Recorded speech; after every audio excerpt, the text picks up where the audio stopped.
വീണ്ടും reveal today മീഡിയയിലേക്ക് എല്ലാവരെയും സ്വാഗതം ചെയ്യുന്നു. ശുശ്രൂഷകൾ അനുഗ്രഹമാണ് കേൾക്കുന്ന ദൈവത്തെ സ്തുതിക്കുന്നു. ധാരാളം പേര് പ്രയർ ലൈനിൽ പ്രാർത്ഥന ആവശ്യപ്പെടുന്നു, അവർക്ക് വേണ്ടിയൊക്കെ പ്രാർത്ഥിക്കുന്നുണ്ട്. നല്ല മറുപടികൾ കേൾക്കുന്നു. ഞങ്ങൾ ദൈവത്തെ സ്തുതിക്കുന്നു.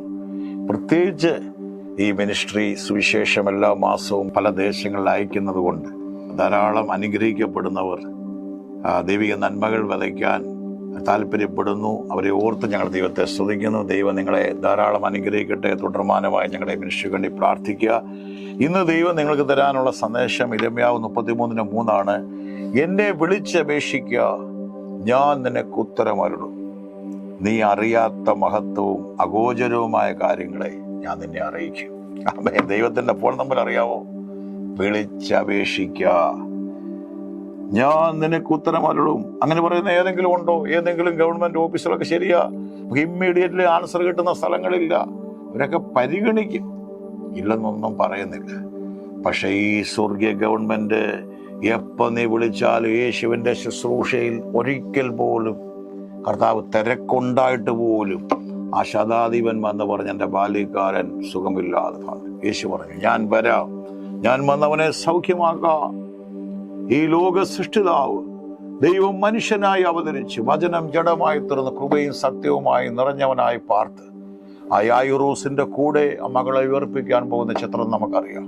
കാൽനടയായി നടന്ന് കർത്താവ് ഒരിക്കലും കർത്താവിൻ്റെ അടുക്ക വന്നവരെ ഡയറി ഞാൻ നോക്കട്ടെന്ന് കർത്താവ് പറഞ്ഞില്ല.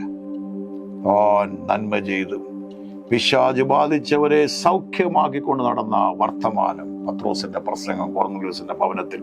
അതേ ആ കർത്താവ് പറയുക, എന്നെ വിളിച്ചപേക്ഷിക്കുക. അയ്യോ, കർത്താവ് മരിച്ചില്ലേ? കർത്താവിനെ എവിടെ അന്നോട് ജീവിച്ചിരിക്കുന്ന സമയമായിരുന്നെങ്കിൽ എനിക്ക് വേണേ ആ രക്തസ്രവമുള്ള സ്ത്രീ പോയി തൊട്ടപ്പോൾ തൊങ്കലിൽ തൊടാൻ ഞാൻ തയ്യാറായിരുന്നു, അല്ലെ എൻ്റെ പ്രാർത്ഥനാ വിഷയമായിട്ട് അവൻ്റെ അടുക്കൽ ചെല്ലാൻ ഞാൻ തയ്യാറായിരുന്നു. പക്ഷേ കർത്താവ് പറയും, എന്നെ വിളിച്ചപേക്ഷിക്കുക. അതേ, അവൻ ജീവിക്കുന്നു. He's on the throne. He's risen. He's alive. അവൻ ജീവിച്ചിരിക്കുന്നു. നിന്റെ കൂടെയുണ്ട് കുഞ്ഞെ, എന്നെ കേൾക്കുന്ന. ഓ, എന്നോട് പരിശുദ്ധാത്മ പറഞ്ഞ ആരുമില്ലാതെ മക്കളാൽ തള്ളപ്പെട്ട് പ്രത്യേക ചില ഏകാന്തതകൾ അനുഭവിക്കുന്നു ചില കുടുംബങ്ങളോട്, ചില ജീവിതങ്ങളോട് പരിശുദ്ധാത്മ പറയുന്നു, നീ ഭാരപ്പെടേണ്ട. അവിടെ ഇരിക്കുന്ന ഈ കർത്താവേ എന്ന് വിളിച്ചാൽ നമുക്കറിയാം. ആ ഭൃത്യമായി കണ്ണു കാണാത്തൊരു മനുഷ്യൻ ആ ചലനം കണ്ടപ്പോൾ അദ്ദേഹം ചോദിച്ചു, എന്താണ്, ഏതാണ്? നസറേനായ യേശു അതിലൂടെ കടന്നു പോകും. അവൻ വിളിച്ചു, son of David, have mercy on us, have mercy on me, son of David.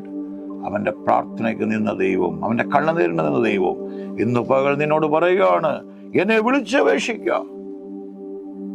നീ സഹായം അർഹിക്കാത്ത മനുഷ്യപുത്രനല്ല, സഹായിക്കുന്ന ദൈവത്തിൽ നീ എന്നെ വിളിച്ചപേക്ഷിക്കുക. ഞാൻ എന്ത് എന്നറിയോ? Immediately I give you an answer. അതാണ് കർത്താവ് ലൂക്കോസിന് സുവിശേഷം 18-ാം അധ്യായത്തിൽ മടുത്തുപോകാതെ പ്രാർത്ഥിക്കണം എന്ന് പറയുമ്പോൾ ആ വിധവയെ കുറിച്ച് പറഞ്ഞിട്ട് ഒടുവിൽ പറയുന്നുണ്ട്, ദൈവമോ തന്നോട് നിലവിളിക്കുന്ന വൃതന്മാർക്ക് വേണ്ടി, എന്നോട് പറഞ്ഞ് ഉറക്കം പറഞ്ഞ്, ദൈവമോ തന്നോട് നിലവിളിക്കുന്ന വൃതന്മാർക്ക് വേണ്ടി ദീർഘക്ഷമയുള്ളവനാണെങ്കിലും പ്രതിക്രിയ രക്ഷിക്കത്തില്ലയോ? ഞാനോ നിങ്ങളോട് പറയുന്നു, വേഗത്തിൽ വേഗത്തിൽ വേഗത്തിൽ. അതേ കർത്താവ് പറയുക, എന്നെ വിളിച്ചപേക്ഷിക്കുക, ഞാൻ നിനക്ക് ഉത്തരമരുളാം. നീ അറിയാത്ത മഹത്വവും അഗോചരവും. അതാ വചനം പറയുന്നേ. ആ 1-2-9 ദൈവം നിന്നെ സ്നേഹിക്കുന്നവർക്ക് ഒരുക്കിയിട്ടുള്ളത് ഒരു കണ്ണ് കണ്ടിട്ടില്ല, ഒരു ചെവി കേട്ടിട്ടില്ല, ഒരു മനുഷ്യന്റെ ഹൃദയത്തിൽ. അതാണ് യേശു ക്രിസ്തു. ഒരു മനുഷ്യൻ വയലിൽ ഒരു നിധി കണ്ടിട്ട് താൻ തനിക്കുള്ളതെല്ലാം ഒളിച്ചു വെച്ചിട്ട് ആ വിറ്റ് തനിക്ക് മറച്ചു വെച്ചിട്ട് തനിക്കുള്ളതിനെ വിറ്റ് താൻ ആ വയൽ വാങ്ങിയ പോലെ മഹത്വവും അഗോചരമാണ്. കുഞ്ഞെന്നെ കേൾക്കുന്ന ജീവിതമേ, ഓ ബ്രദർ, നിങ്ങൾ എന്താണ് പറയുന്നത്? ഞങ്ങൾക്കെല്ലാം ഉണ്ട്. നിനക്കെല്ലാം ഉണ്ട്. യേശുവില്ലെങ്കിൽ നീ ശൂന്യനാ. നിനക്കെല്ലാം ഉണ്ട്. നിന്റെ ആത്മാവിനെ നഷ്ടപ്പെടുത്തിയ ആൾ നീ ശൂന്യനാ. നിനക്കെല്ലാം ഉണ്ട്. നീ ആത്മാവിൽ സമ്പന്നനല്ലെങ്കിൽ നീ ദരിദ്രനാണ്. കാരണം ഇതെല്ലാം ഈ ലോകത്തിൽ വെച്ച് പോകും. വേദോസം പറയുന്നുണ്ട്, ഒരു മനുഷ്യൻ ഉറച്ചു നിന്നാൽ ശ്വാസം അത്രേ. വചനം പറഞ്ഞേ, മൂഢ, ഇന്ന് രാത്രിയിൽ നിന്റെ ആത്മാവിനെ ഞാൻ ചോദിച്ചാൽ. എന്നാൽ ആത്മാ വിഷയത്തിൽ നീ സമ്പന്നനാണെങ്കിൽ ആമേൻ, അഗോചരവും മഹത്തരവുമായ കാര്യങ്ങളെ ആരും കാണാത്തതാ ഞാൻ നിനക്ക് മുമ്പേ പോയി താമ്രവാതിലുകളെ തകർത്തെരുമ്പോടാമ്പലെ കണ്ണിച്ചുകളെയും. ഓ, ഞാൻ നിനക്ക് മറഞ്ഞിരിക്കുന്ന മന്ന മറവിടങ്ങളിലെ ഗുപ്തനിധികളെയും നിക്ഷേപങ്ങളുടെ പാത്രങ്ങളെയും ദൈവം തുറന്നു തരും. കാണാത്തത് അവൻ്റെ മഹത്വത്തിൻ്റെ ദാനത്തോളം ദൈവം വെളിപ്പെടുത്തരും. ഈ ദൈവത്തിലേക്ക് നീ ആശ്രയിച്ചാൽ പെട്ടെന്ന് നീ വരുമ്പോൾ പെട്ടെന്നൊരു പ്രാർത്ഥന ചിലപ്പോൾ അത് ലഭിക്കത്തില്ലായിരിക്കും. ദൈനംദിന ജീവിതത്തിൽ ദൈവത്തോടുള്ള ബന്ധത്തിൽ അതേ കർത്താവേ എന്ന് പറഞ്ഞ് വീണ്ടും വീണ്ടും നീ അവൻ്റെ വിശ്വാസത്തോടെ മൂവ് ചെയ്യുമ്പോൾ ഈ ദൈവം നിനക്ക് വേണ്ടി അത്ഭുതം ചെയ്യും. കാരണം വചനം പറയുന്ന അവൻ വാഗ്ദത്തങ്ങളിൽ വിശ്വസ്തൻ, വാക്കുമാറാത്ത ദൈവമാണ്. നീ കാണാത്തത് കർത്താവിനെ ഫോളോ ചെയ്യുന്ന നദിനേല് ആദ്യം പറഞ്ഞു നസ്രത്തിൽ നന്മ വല്ലതും വരും. കർത്താവിൻ്റെ അടുക്കിലേക്ക് വരുമ്പോൾ കർത്താവ് പറഞ്ഞു, സാക്ഷാൽ ഇസ്രായേലിയൻ, ഇവന് കപടതയില്ല. നീ എന്നെ എങ്ങനെ അറിയും? നീ അത്തിയുടെ കീഴിലിടുന്നപ്പോൾ ഞാൻ നിന്നെ കണ്ടു. അവൻ പറഞ്ഞു, കർത്താവേ റബി, നീ ദൈവപുത്രൻ, ഇസ്രായേലിന്റെ രാജാവ്, നീ ദൈവപുത്രൻ. പെട്ടെന്ന് യേശു പറഞ്ഞു, ഞാൻ അത്തിയുടെ കീഴിലിരിക്കുന്നെന്ന് പറഞ്ഞുകൊണ്ടാണോ നീ ഇത് പറഞ്ഞത്? നീ കണ്ടെന്ന് പറഞ്ഞുകൊണ്ടാണോ? നീ ഇതിലും വലുത് കാണും. കുടുംബങ്ങൾ പ്രവചിക്കുന്നു, നീ ഇതിലും വലുത് കാണും. സ്വർഗം തുറന്നിരിക്കുന്നതും മനുഷ്യപുത്രന്റെ അടുക്കൽ ദൂതന്മാർ കയറുന്ന ഇറങ്ങുന്നത് നീ കാണും. ഇതിലും വലുത്.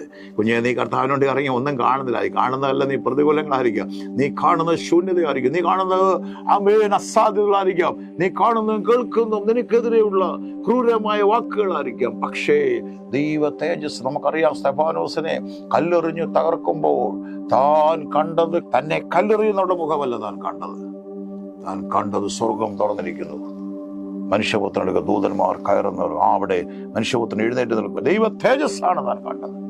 അതുകൊണ്ട് നിന്റെ പുറമേ ഉള്ള കണ്ണുകളുടെ കാഴ്ചകൾ നീ അധികം പ്രാധാന്യം കൊടുക്കുക. അതുകൊണ്ട് പൗലോസ് പറഞ്ഞു, ഞങ്ങൾ കാഴ്ചയാലല്ല, ഞങ്ങൾ കാഴ്ചയാലല്ല, ഞങ്ങൾ വിശ്വാസത്തോടെ കാണുന്നതൊക്കെ താൽക്കാലികം. Things you are seeing temporary, things you are not seeing permanent. നീ കാണാത്തത് ദൈവം നിനക്ക് വേണ്ടി മഹത്വവും അഗോചരവുമാക്കാം. എൻ്റെ കുഞ്ഞുങ്ങളെ ദൈവം മാനിക്കുമ്പോൾ, എൻ്റെ കുടുംബങ്ങളുടെ ദൈവം പറയുന്നു, എൻ്റെ കുഞ്ഞുങ്ങളെ ദൈവം മാനിക്കുമ്പോൾ ഒരു പക്ഷേ അമ്മേൻ അലഞ്ഞതിന് നീ നടക്കുന്ന ഒരു അനുഭവമായിരിക്കും. നീ പറയുന്നൊന്നും അനുസരിക്കുക, വിശ്വാസം പറ, എൻ്റെ കുഞ്ഞുങ്ങൾ അനുഗ്രഹിക്കും. My children will be mighty in the land, their rewards are great. വിളിച്ചു പറ, എൻ്റെ കുഞ്ഞുങ്ങൾ പട്ടണത്തിൽ അനുഗ്രഹിക്കപ്പെടും. എൻ്റെ തലമുറയെ ദൈവം മാനിക്കും. ഇന്ന് ഞാൻ കാണുന്നത് ഒരു പക്ഷേ പ്രതികൂലമായിട്ട് കാണുന്നത് ശൂന്യതയായിരിക്കാം, ഇന്ന് കാണുന്നത് നിരാശയായിരിക്കാം. തലമുറകളെ ദൈവം ഉപയോഗിക്കും.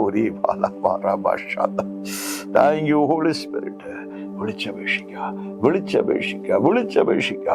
ഞാൻ നിനക്ക് ഉത്തരമുള്ള മഹത്വവും അഗോചരമായ കാര്യങ്ങളെ വിളിക്കുക എന്ന് പറയുമ്പോൾ ചുമ്മാ ഒരു ഫോൺ വിളിക്കാനല്ല, അവൻ്റെ കൂടെ നടന്നുകൊണ്ട് അതേ കർത്താവേ, അബ്രഹാം പറഞ്ഞു, അടിയനില്ല, അതേ കർത്താവ് എന്ന് പറഞ്ഞ് മൂവ് ചെയ്യാൻ നീ തയ്യാറായാൽ നിന്നെ ദേശത്തും പട്ടണത്തിലും ദൈവം മാനിക്കും. നിന്റെ തല ദൈവം ഉയർത്തും. ശത്രുക്കളുടെ മുമ്പാകെ നിനക്ക് മേശ. ശത്രുക്കളുടെ അതുകൊണ്ട് ദാവീദ് പറഞ്ഞു, അപ്പനും അമ്മയും എന്നെ ഉപേക്ഷിച്ചു, എല്ലാവരും എന്നെ ഉപേക്ഷിച്ചു, യഹോവ എന്നെ ചേർത്തുകൊള്ളും. മാനിക്കുന്നൊരു ദൈവമുണ്ട് കേട്ടോ. നിന്റെ തല ഉയർന്നൊരു ദൈവമുണ്ട്, നിന്നെ സഹായിക്കുന്നൊരു ദൈവമുണ്ട്, കരംപിടി നടന്നൊരു ദൈവമുണ്ട്. നീ പരാജയ ചിന്തകളെല്ലാം മാറ്റിക്കൊണ്ട് നീ കരുതുന്ന ആ സ്നേഹത്തിന്റെ മുമ്പിൽ അതേ വൻകാര്യങ്ങളെ അതേ വിശ്വസിക്കുക. ദൈവദാസ വിശ്വസിക്കുക. ഒരത്ഭുതകരം നിനക്ക് വേണ്ടി ഒരുപക്ഷെ ഇതുവരെ ഒരു ശൂന്യത അനുഭവിക്കും. പെട്ടെന്നൊരു ദൈവമഹത്വം, പെട്ടെന്നൊരു ഷിഫ്റ്റിംഗ് ദൈവം നിങ്ങളുടെ ജീവിതത്തിൽ നടക്കാം. കർത്താവെ, അങ്ങനെ പ്രാർത്ഥിക്കണം. ഇപ്പോൾ തന്നെ ആത്മശക്തി ഇറങ്ങട്ടെ, ഇപ്പോൾ തന്നെ അഭിഷേകം ഇറങ്ങട്ടെ, ഇപ്പോൾ തന്നെ മുഖങ്ങൾ പൊട്ടിമാറട്ടെ. ഒരു വലിയ ദൈവ മഹത്വം അവർക്ക് വേണ്ടി വെളിപ്പെടട്ടെ. ആമേൻ. Thank you. നിങ്ങൾ എല്ലാ ദിവസവും 5 മണിക്ക് ടെലികാസ്റ്റ് ചെയ്യുന്ന വീഡിയോ കാണാൻ മറക്കരുത്. പ്രത്യേകിച്ച് ചെങ്ങന്നൂർ പുത്തങ്കാവൻ സ്ഥലത്ത് ഞായറാഴ്ചയും വെള്ളിയാഴ്ച ആരാധനകൾ നടക്കുന്നു. കടന്നു വരാൻ മടിക്കരുത്. സബ്സ്ക്രൈബ് ചെയ്യാൻ ഷെയർ ചെയ്യാൻ മറക്കരുത്. അനുഗ്രഹ വിത്തുകൾ വിതയ്ക്കാൻ മറക്കരുത്. God bless you. ദൈവം ധാരാളം